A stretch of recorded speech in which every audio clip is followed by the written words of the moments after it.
there's limited understanding in the foundation world, like in the education funding world. There's little value on creative writing and just even weirdly writing as a priority for funding. There's a lot of funding for literacy when it comes to reading, and there's a lot of funding for math. But for the actual, I can tell you there's like 5 foundations that prioritize this, that see this, that understand this as like a core ability. If you have confidence in your writing, it has global impacts in your entire life. And I wish that there was, I think that's actually, I'm going to go back and say, that's one of the most shocking things I learned in this space as a nonprofit leader.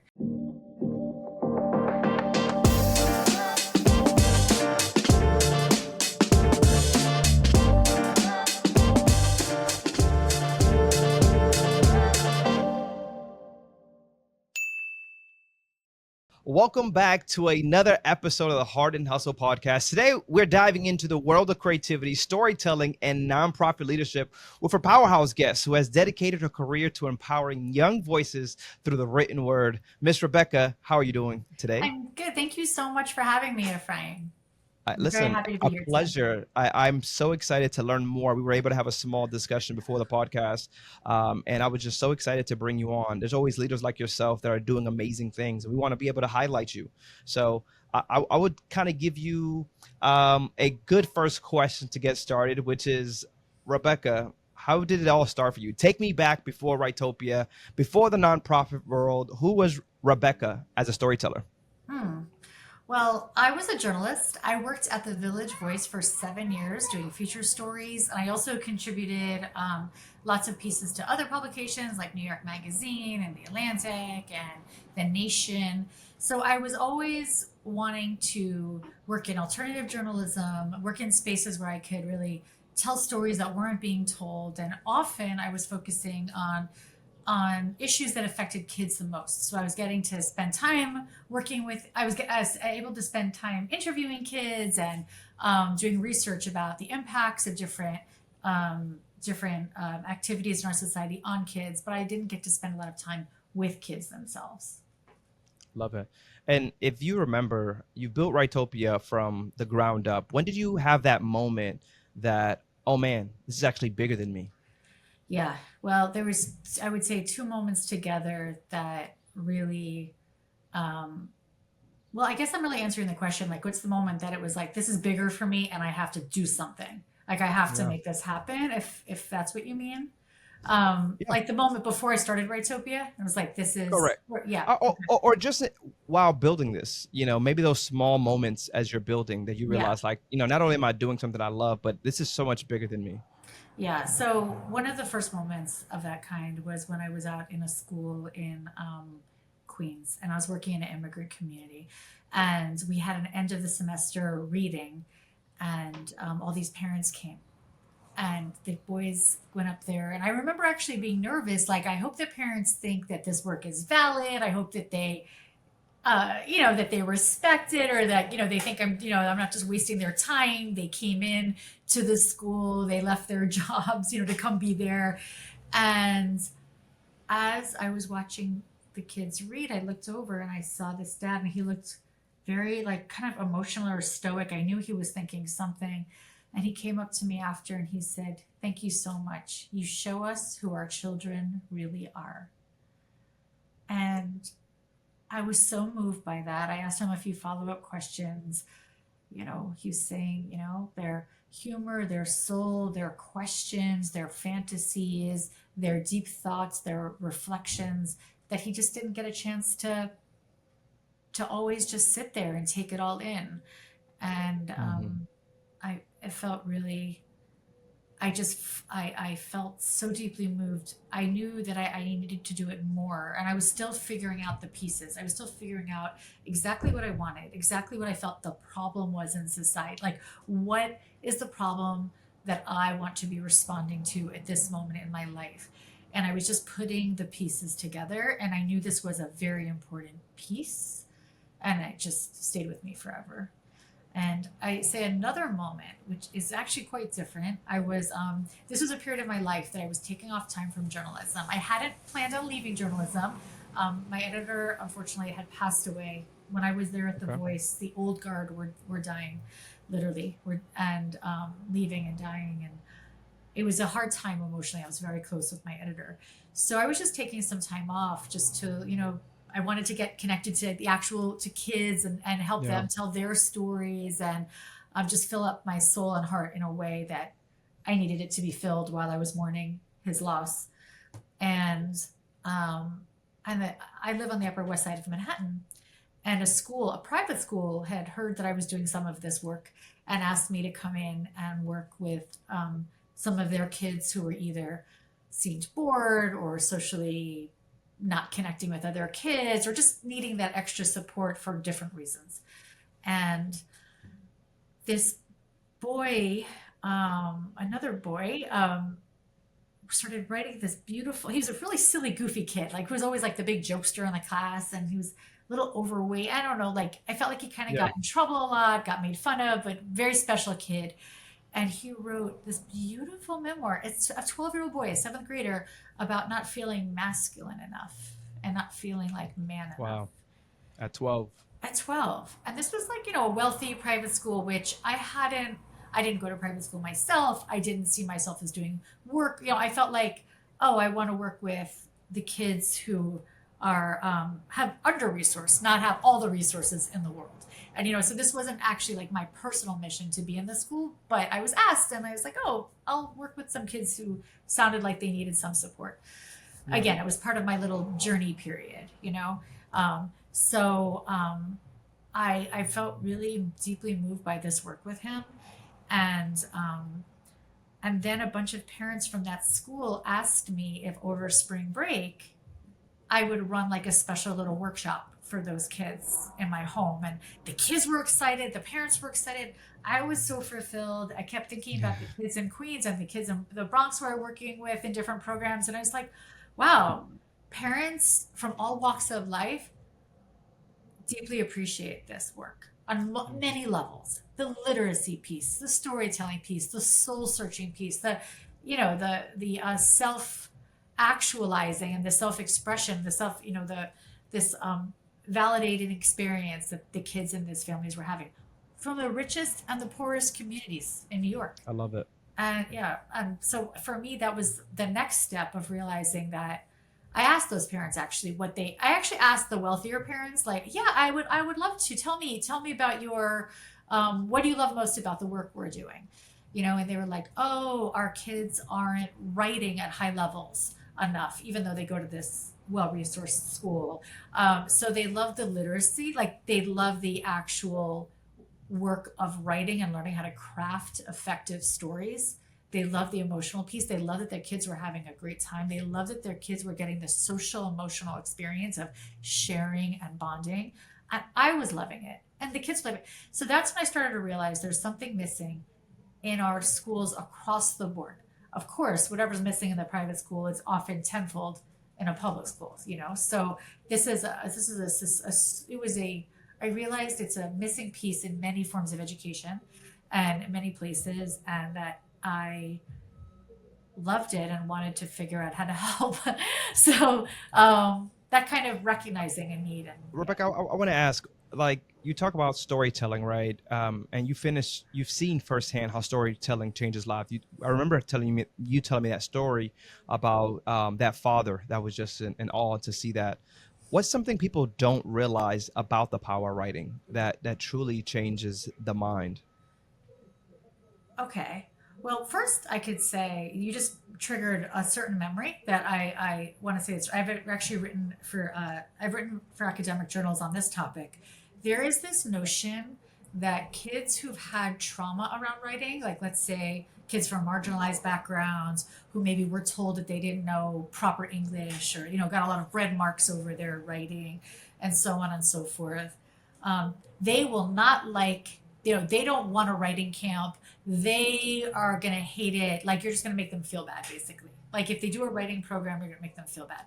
So I would say that the misconception in some of our communities that seek to serve kids from marginalized backgrounds or under-resourced backgrounds, they don't give that, they don't understand that actually, at least a well-run program, but it's most, most nonprofit organizations that are going to go in. Of course, I want to say Writetopia is the best. I feel like we're the best, Of but course, why yeah, not? of It's yours. course. But yeah, Yeah. but most, nonprofits in this space, are going to come in and have a transformative impact on the kids when they start to regain that confidence and that voice. What people don't realize is that writing is just storytelling, but down on paper. And every kid loves to tell a story. So once you have the kids telling a story, whether it's made up or whether it's true, and then you even just start typing for them, then they see the connection. Oh, I wrote that. I told that story. Yes, you did. Yes, you did. Right in front of me. It was incredible. You had the room laughing and crying, right? And that's your story. Yeah. I was gonna say something because I'm in this spot now, right? As also a nonprofit leader myself, where we're going into the scholarship phases. For a very long time, I've seen that writing in something was the way to apply for a scholarship. But I believe that stories are also told better in person. That they're told better by someone that knows, because not everyone's, as you mentioned, could be a good storyteller, but they're a good speaker. And then if they can speak, someone can write the story. It just makes sense, and now they can see like, wait, that's my creativity, and it looks like that's what you're doing. So do you believe that there is those that are really really good at storytelling, and there's those that are really really good at writing, and you're just bringing those moments together? No, I really don't see a difference. Well, yeah, of course, some people are theatrical and some people Yeah. have great timing and they know how they move their bodies and their faces. Sure, you can get trained in it or have a natural gift at it. I consider that more performance ability. Got it. But if I think of the art of storytelling, just telling a story, just verbally telling a story, and the art of Yeah. writing are actually the same in the sense that um, you are just that is what we're trying, that is what we're showing kids how to do, is how to just tell that story on paper. So you're so if you're telling a story to me right now and you say like, and then he whispered blah blah blah blah blah, right? And like you're kind of like showing it, you're saying it. So we tell them, okay, tell your story. So what are you doing right now? Oh, you're whispering. Okay, so then right, he whispered. You know what I mean? Like we're literally just showing them Yep. what words you use to capture, to depict what you're actually saying. And it's demystified and it's not rocket science. That's the thing. It is not rocket science. I do not believe. I'm not just saying it. I'm not just like, oh wow, anyone can write. I really have experienced it for the last. This is our 18th anniversary this April, and it's just a fact. Like it's not some like, oh, loosey goosey warm fuzzy thing I say to get kids to no. If I every single kid that I work with, and it's really, and I just literally demystify it. Great. See, you just whispered that, right? Whisper. Yeah. They just get it, and then they just start doing it more and more. And when I help edit kids' stories, they'll say, okay, like okay, and I show them what I'm doing to the sentence. Like, okay, oh, well, look, I'm editing like you now, Rebecca. Yes, you are. Yeah, it's really just some kids are growing up in environments where they're around that all the time, and some kids aren't. And then some kids, got a lot of negative messaging either in their homes or their schools, and you have to work through that trauma. That I mean, I'm using the word trauma. I know trauma is a heavy word, but this word is No, I used get for it. literacy. I say it's those deep rooted issues that allows people to think that they don't have it in them, and that happens. I mean, there's adults that still are thinking that they don't have it in them. But you're taking something out of someone that know they do have them in it.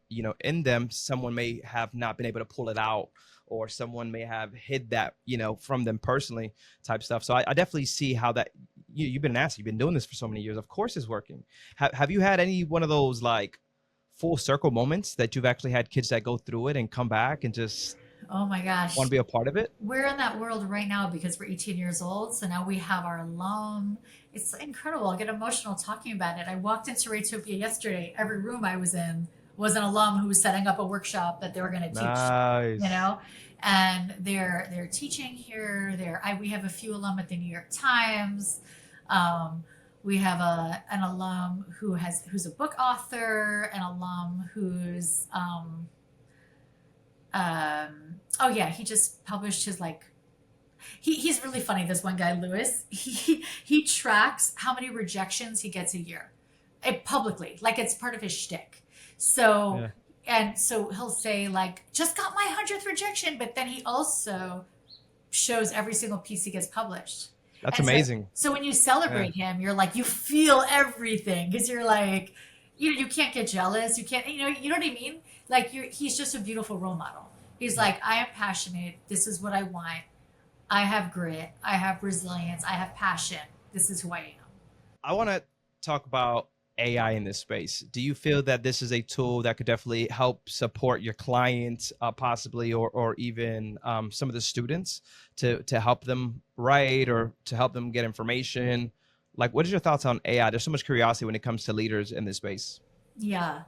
Well, I think that there's a lot of confusion right now among our youth about what's okay and what's not okay. Like how to engage it in a way that's totally logical, right? Like, of course, if you're going to write a sign that says, the theater is over there or something, or like something very instructional, or like, when does it make the like logical sense to use it, and when is it disruptive to your own education, and when is it unethical, right? So I think those are like the three things, at least in my mind. I'm sure there's many other, other angles to look at it with, but so um, I think it's very okay. So I'm not in this space where we're using it just for logical reasons. So that's someone else. In my space, I see the disruptive aspects of it. I see kids are really like, oh, okay, I'm gonna, there's a writing competition. I'm just gonna use AI and submit a story and see how many awards I can win. Oh, isn't that fun and cool and weird and subversive? I can just like pull it off the internet and get an easy award. So at Writetopia, we're part of the Scholastic Awards community. The Scholastic Awards is the nation's longest running, most prestigious writing competition for teenagers, Okay. for Yep. teen writers. And we, their model, the Scholastic Awards model, is that they have nonprofits administer the awards locally around the country. So we run it in DC, because we have a DC branch. We don't run it in New York. So anyway, we run the pieces through different AI detectors, and so does everyone in this community. Like all these nonprofits communicate with each other, and this one girl submitted 10 pieces, all AI generated, and it's really sad when we see that. We looked into it, and we see she's someone who has won a lot of awards in the past, and probably what we find is that the kids who tend to cheat are the ones who are extremely high performing, and they're so scared of like, oh no, everyone tells me I'm a great writer. This is my identity. If I fail, if I don't win awards, I'm in my identity. I'm no longer who I'm supposed to be. And, it's quite devastating. So I think she probably fell into that category. And then we have the kids who are the opposite, like, oh, there's no way I'm going to be able to write anything. I have low self-esteem. I have no ability. So it's like the kids on the extreme ends. Anyway, that's a different story. That's about cheating in general. So, what I see, unfortunately, what my space is, I'm seeing the destructive elements of it. Another thing for kids to be totally confused by. Something like 60% of kids in America have not had training on AI. A lot of kids in New York have, or kids in like well-funded school, just different kids in different schools have training, like literally as part of their education. They'll have a guest speaker come, and they're able to starting to wrap their heads around these issues. But 60% of American kids don't have any training in it. So they're just like, oh, okay, let me try this. They don't even know that there are AI detectors that you can, like, what's at stake, and, how you can, what's unethical about it, and how you could also harm yourself and undermine your own goals because it's actually cheating. They might not even understand that. Okay, so that's one thing, is that I think it's I completely get it, right? Especially in the writing space, because I think that was the issue so many people had when AI became a thing, right? Taking people's art, taking people's work, and not being just authentically someone, yourself, because you're using everybody's stuff. So, what challenges do you think that AI may be able to assist you and your team in a perfect world? Is there anything within Writetopia that AI could possibly be of an asset? I mean, we are, but it's not really the right. It's as an organization, yes. We have a tech team, and they're building models. Like we have a CRM, like, Okay. Yeah, so yeah. and so our team there is exploring how they're exploring that whole space of using AI to build their different modules that we're needing for like different communication Mhm. systems. So we are using it. I mean, obviously, the whole Okay. world is using it. Yeah, yeah, Um, yeah. yeah, and so yeah, there are different corners that we are using it. But for me, what we talk about here is our kids and our workshops. And yes, we did it first. Like, oh, maybe, some instructors created some games of how the kids could play with AI and create different story, like play with it as a tool. Yeah, yeah, yeah, But yeah. honestly, we don't really feel the need to. I think our kids really love not being part of that here. They hear so much about it. They know the whole world is trying to embrace AI. And when they come to Utopia, they just want to write their stories and they want to Mm. be in a literary space. And these are not the kids that are hungry for that conversation. In fact, they're often trying to escape that conversation, and they're very annoyed. They're very frustrated at school about the number of kids that are cheating and the number of kids that are, that are and there are these assignments that one of my daughters is getting in school because their school's trying to wrap their head around it, where it's like, like now she's being given writing assignments where they're supposed to play with AI. And honestly, I think a lot of kids that are deep in the writing space, they're not hungry for that. I don't Yeah. know how else to say it. Like, I know I sound so old school, but um, but like, this isn't a space where kids are hungry to explore AI. This is a space where we're helping them find their voice, get confident, figure out who they are in this crazy world where there's so much going on outside of you that is so confusing and so abstract. But here, you're just getting in touch with yourself, your imagination. You're sharing it with your community, and AI is truly irrelevant to us. And that's not, I don't see that as our role at Raytopia. I'm glad that they're having high level conversations or exploring AI in other contexts. None of us here, and we've have, our directors, like, we really feel like this is a space where they don't need to do that. And that the kids aren't coming to us for that. The parents are not coming to us for that. And we're not here for that. Hmm. But our back office team, they explore it and they're using it to help us innovate in many interesting ways. But Yeah. we're not interested in that when it comes to a student facing. But listen, if no one was doing AI with kids, we'd be like, oh, we should be showing them Yeah. something. But because they're getting it from every direction, that's not who we are for them. No, I love it. I mean, AI. There's spaces where you use AI, like you said. This is definitely not one of them. But AI is still being implemented, just not when it comes to the hands-on with the kids. Complete respectful, but there's still the organization is still benefiting it from the back end, helping with community-driven information that may not be accessible 24/7, right? So those are some of the cool spots. But yeah, I could definitely see when the writing it doesn't make any sense, especially when you don't want them to go to school and start using ChatGPT to write Right. essays. Like, we want them to be the kids in school who are like, guys, you don't have to do that. Here, Right. we want them to be the leaders in their space. We want them to Yeah, go into school saying, you don't have to do that. Here, let me show you these tips. yeah, You I could love do it. it yourself. Do you see what I mean? Yeah. Yeah, yeah, 100%. Listen, I completely get it. So let's talk about the nonprofit world. It's not all sunshine. It's not grant money. What's been the hardest lesson that you've actually had to learn as a leader? Yeah. Um, well, I could tell you, like, as a leader, a really important lesson that comes, you start a nonprofit, you're so idealistic. I want to create the best environment to work. I want everyone to come into work every day and love it. Um, and something you realize over time, like, and it's not just me, I'm in a community of, like founders or CEOs, and we talk about this stuff. Hmm. But as you get bigger and bigger, not everyone just sees you as a cool, fun, creative, innovative person. You become boss, right? And that's normal.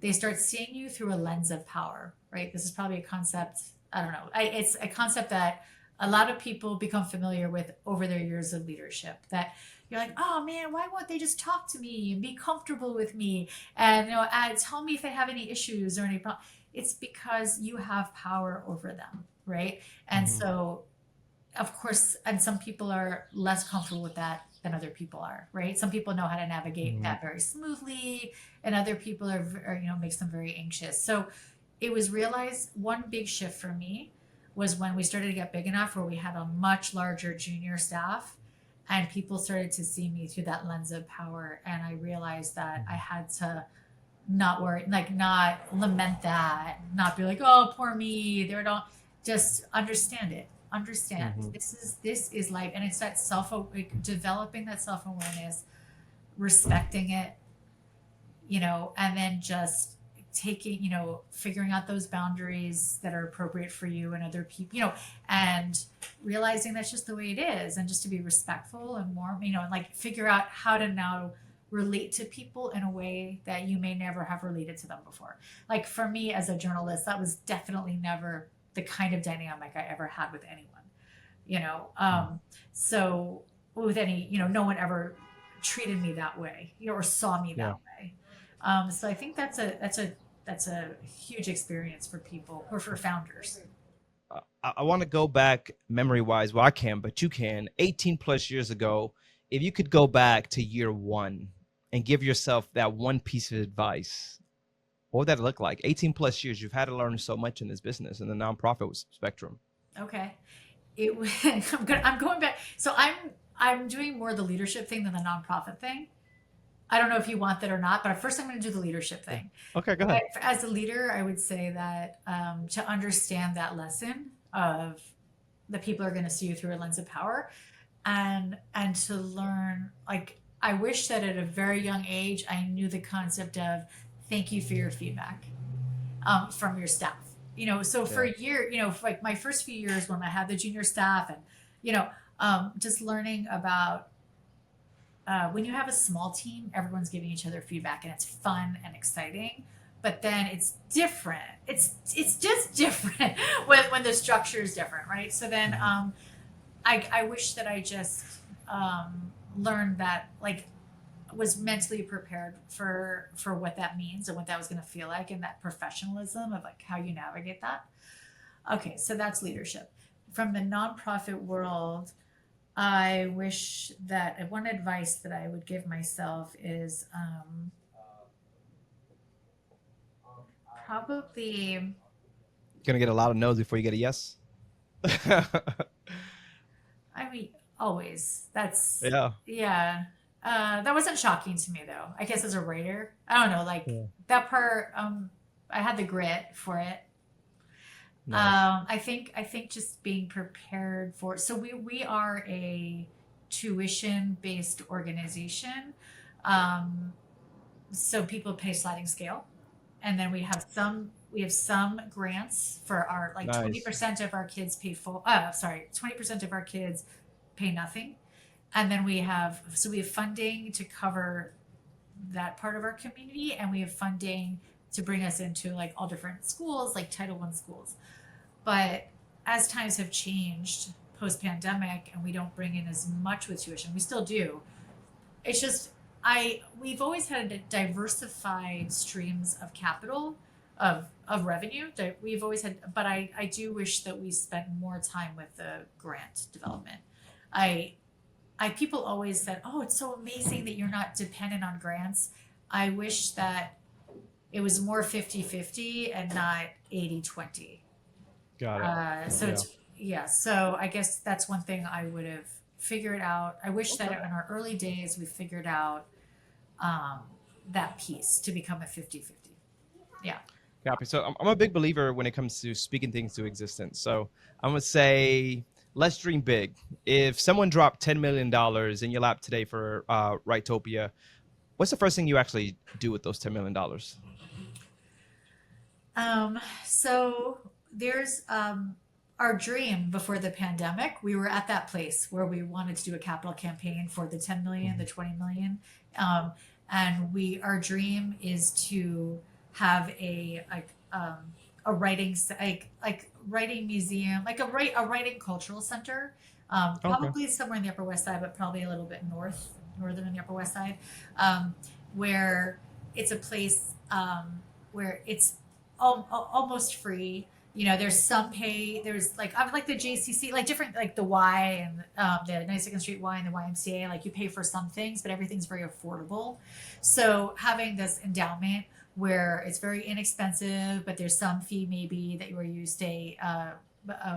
Where you have full access to the building, and there's just constant workshops and performances and special guests and authors and a writing museum in the lobby, and like basically just as a fun and a cultural center that celebrates literary arts, that's very accessible and very empowering, that's diverse, that has different coming exhibits that are that come like the lobby is filled with like different exhibits of like different authors and different books and different moments in history and different genres.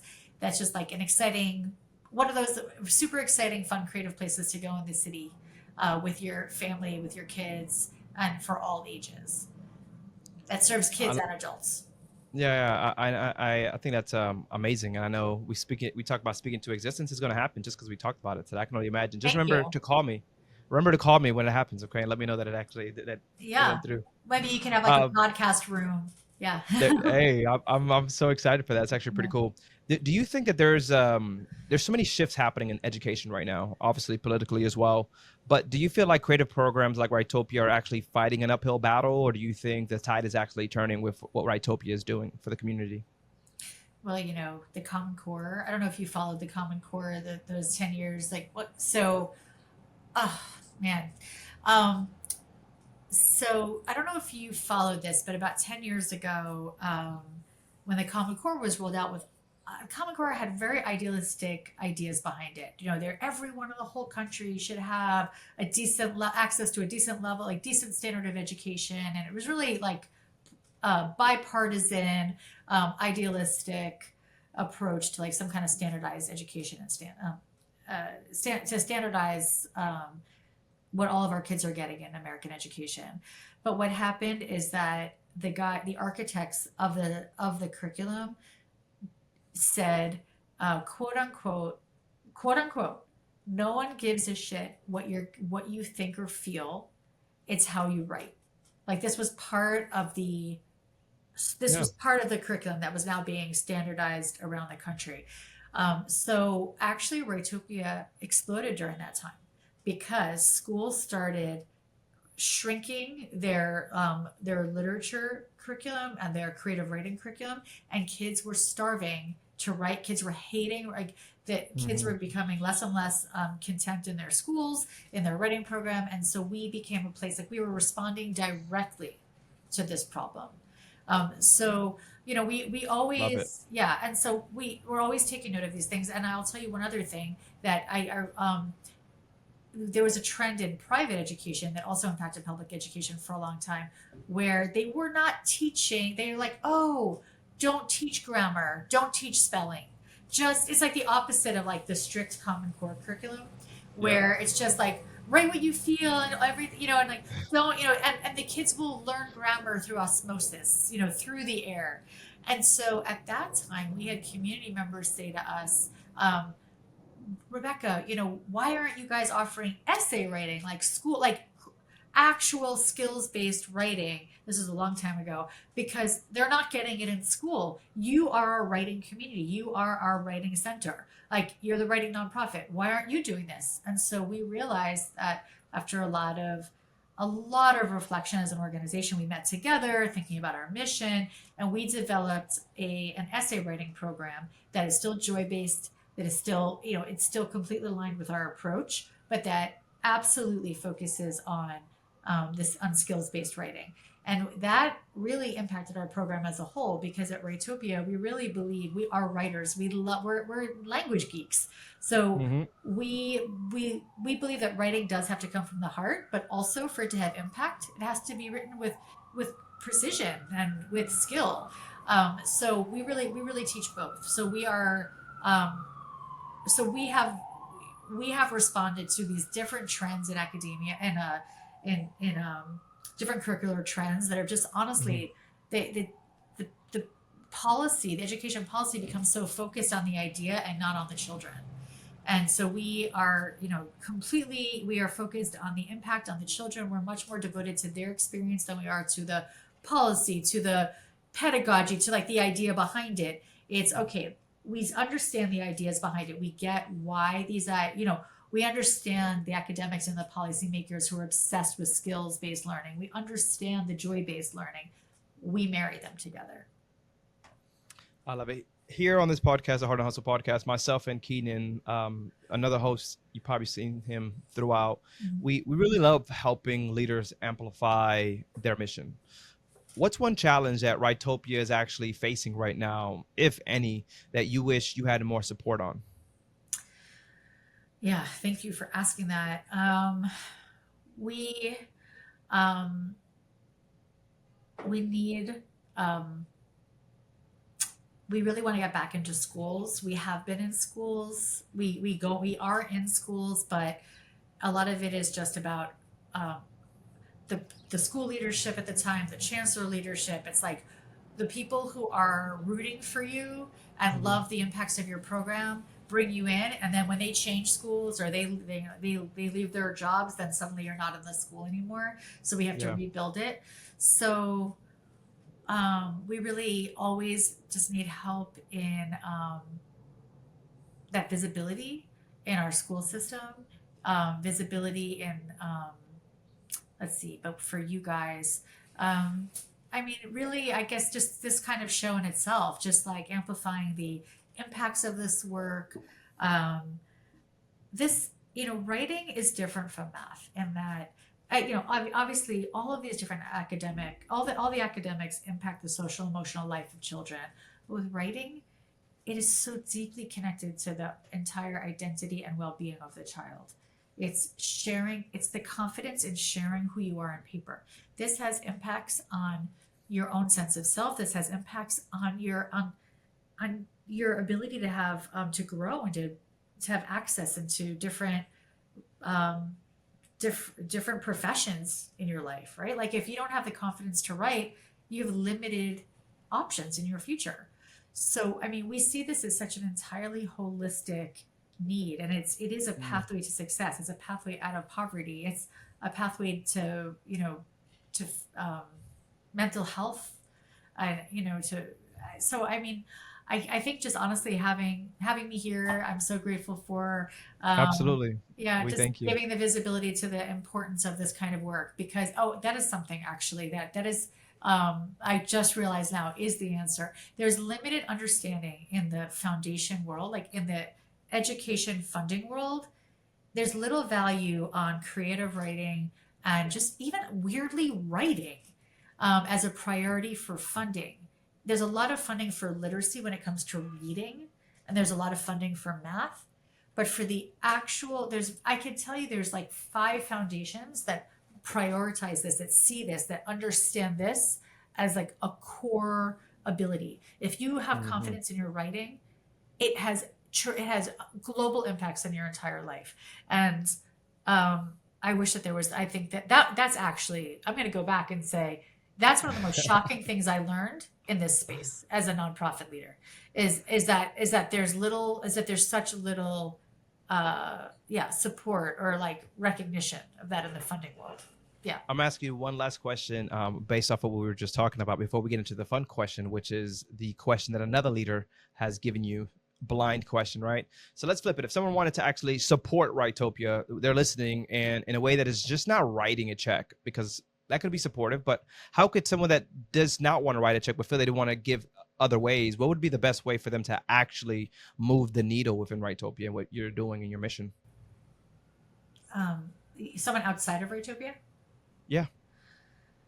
Um, Just someone wanted to get involved, and maybe it's not just writing a check, but well, we how do they get, like how do they help? like volunteers. We Could be have volunteers. It could be someone that could maybe, is there something that you guys are missing that you could definitely need some community support? Let's say someone from New York is listening to this and they're just thinking to themselves, I love what she's doing, and maybe I could write a $50,000 check, or maybe I can. And what does Rebecca need? okay. So we definitely we we need support. I would say grant writing support. As Okay. as an Yeah, organization, yeah. I think that like having, but not just any grant writer. It's, like if there's someone who's like has like tremendous experience in the field and Mhm. specifically understanding what I'm saying about the fact that we are a writing focused literacy organization. Yeah, It's such a niche space. makes sense. I would any a person who's or a potential board member who is very familiar with that space, with grant Hmm. writing and with funding writing literacy. When it comes to just like any, someone who just wants to be part of it, we do have, we always need volunteers when it comes to our 50 of our kids every year get one-on-one support throughout the whole year that's been funded through the That's good. Foundation. Yeah. And so we go through periods where we're hiring volunteers. So that's always a wonderful way to get involved. Um, and I mean, really, like that is, those are I think, I'm sorry, I that's love a it. nice big No, question listen, you're grant asking. writers are very important. I get it in the nonprofit space. A good grant writer, someone that understands the niche, could definitely be so beneficial to Yeah. a nonprofit space. I 100% get where you're coming from. All good, no worries. But now, time for this blind question, Rebecca, as we wrap it up here. Every guest, they actually ask a blind question and they also answer. So right now you'll be answering one and then you'll be able to ask your own blind question. So the Okay. blind question that I have for you here, that our last leader left, was every leader has had a take a risk that made no sense on paper, but they felt it in their gut. What was yours? Ooh. Well, the very first one I ever had was 16 years ago. My first, actually, her birthday was yesterday. My daughter was born, and my husband, who worked in nonprofits for the previous 15 years, um, Mhm. he did operations, and Writetopia was growing, and I needed to bring an operations person, and I just had a baby. And we were like, we kept looking over the numbers. I'm like, oh, I'd love to bring him in here because we have a kid. I need to hire an Yeah, operations yeah, yeah. person.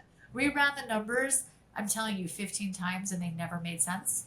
And then we were Yep. like, screw it. And then he just did it. We were like, I'm like, I can't just pay and bring someone else in when you're right there. You have all the skills, and we have a baby right here. So that was one big leap of faith. And then, we grew. So before the pandemic, we grew about from 6 to 20% every single quarter since I founded it. It was just, we we were a four and a half we were a $4.2 million organization at the height of the pandemic. Since the pandemic, we've had to do some rebuilding, and we're smaller now. We've contracted, but Mhm. just saying that that was a great choice. We came in, and it was wonderful, but that was very terrifying. That made no sense. But we take risks. But then to answer more broadly, we take risks all the time. Our whole staff, like we love creating games and program. Oh yeah, we launched our sleepaway camp. That felt insane. That felt insane. None of us had ever run a sleepaway camp before. Yeah. Parents were saying oh, you guys should run a camp. We're like, really? One of our longtime directors is a huge sleepaway camp kid. Like she was a huge sleepaway camp kid. She's like, let's do it. And so we tried it with 40 kids. We had a great time, and now we run a 200 kid camp every summer, ever since. I So love it. that felt crazy, but in the end, I love it. it was the best thing ever. So, what is your question to the next leader? Someone asked you a question, but I want you to now ask the blind question for the next leader that we have here on the Hart Hustle Podcast. Okay, my question is, um, what was the scariest moment you ever had? In your career? in running your organization? As Running your organization. yeah, There you what go. was the All right. scariest moment? I love it. Well, guys, this is Rebecca, Writetopia.org. Is that correct? Writetopialab.org. Org. That's where you guys can get more information. It's been a pleasure having you here, Miss Rebecca, and speaking about what your nonprofit does, but also your leadership in the community. Listen, we spoke about some things like that $10 million. We're speaking these into existence. If you guys want to help her, make sure that you guys go check out the website. My name is Ephraim. This is Rebecca. We thank you. We'll catch you guys on the next episode. Thank you so much. Thank you so much for having me. It was so much fun. Best of luck with everything.